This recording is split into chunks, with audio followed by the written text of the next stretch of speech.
जब उसकी महिमा का दर्शन होता है तो शीश अपने आप झुक जाता है।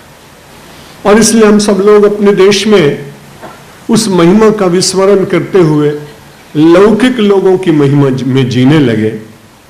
और वो महिमा इतनी धूमिल कि हर 5 वर्ष के बाद बदलती रहती है, इसलिए आदमी का मन भी बड़ा चंचल दिखाई पड़ता है।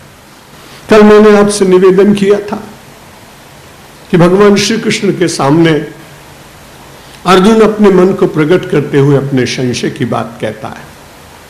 और दुनिया में जितने संकट उत्पन्न होते हैं वे संशय के कारण और संदेह के कारण, दूसरे और भी कारण हो सकते हैं, लेकिन ये एक कारण सबसे बड़ा कारण है जिसके कारण परिवार में, समाज में, मित्रों में, अपने भीतर स्वयं जब संदेह की वृत्ति जग जाती तो बड़ी कठिनाई। मैं जीतूंगा कि नहीं जीतूंगा ये विचार जहां आया वहीं पराजय को आपने बुला लिया। जहां आपने सोचा नहीं मैं जीतूंगा ही, मैं विजय प्राप्त करूंगा ही, ये असंशय। जहां संशय होता है, श्रीमद् भगवद गीता कहती है संशयात्मा विनश्यति, वो विनाश की ओर हम चले जाते हैं।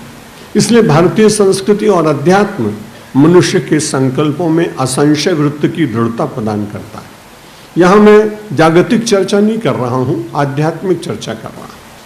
और जब भी कभी ऐसा संशय उत्पन्न हो जाता है तो परिवार में भी बड़ी कठिनाइयां होती हैं। आपका किसी के साथ कुछ दिनों पहले मतभेद हुआ हो, बोलचाल बंद हो गया हो, और आप जा रहे हो और वो व्यक्ति किसी पान की दुकान पर खड़े होकर पान वाले से बात करते करते अचानक बार बार आपको देख रहा हो, तो आप तत्काल विचार करेंगे कि ये मेरे ही संबंध में कुछ बात कर रहा है। यद्यपि वहां कुछ बात थी ही नहीं, लेकिन जो द्वेष की वृत्ति मन में बैठ गई, उस वृत्ति के कारण हमारे विचारों का प्रक्षेपण इस प्रकार से होता है कि हम अनजाने ही कई लोगों को अपना विरोधी मान लेते हैं, होते नहीं।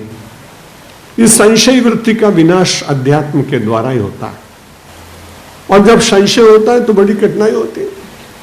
संशय तो हुआ व्यक्ति को, गोस्वामी तुलसीदास जी वर्णन करते हैं कि रजत सीप महाभास जिम यथा बार करिबार यद्यपि मृषा तिहु काल महा भ्रम न सके कोई टार। संशय हो गया। मैं पहली बार जैसलमेर जब प्रवचन करने गया, कभी मरुस्थल देखा नहीं था, रण देखा नहीं था, रेगिस्तान देखा नहीं था, डिजर्ट देखा नहीं था। जब मैं जाने लगा तो एक आदमी देखा, बहुत धूप तेज, बड़ी दूर पानी दिखाई पड़ रहा है।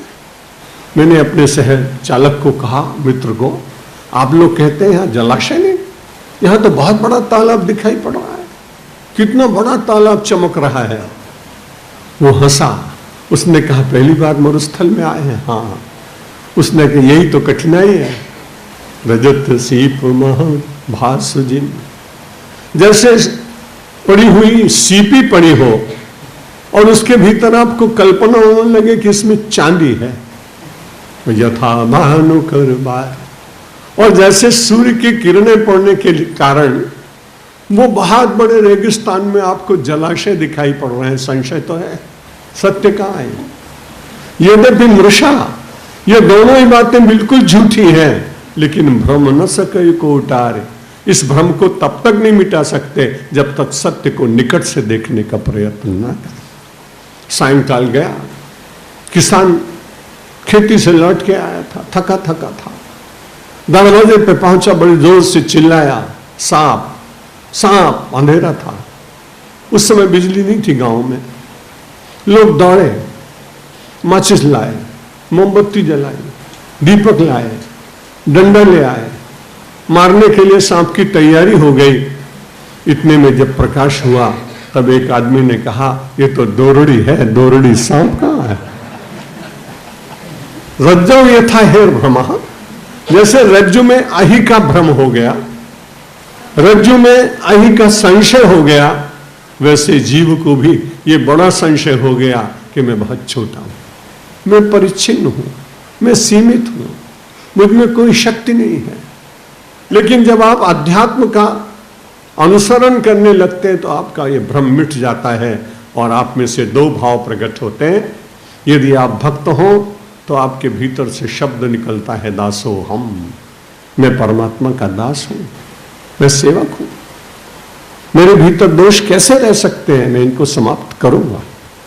और यदि आप वेदांती हो तब तो बहुत ही आनंद, फिर तो आपको कुछ करना ही नहीं है, फिर तो आप कहेंगे सोहम सोहम सोहम शिवोहम।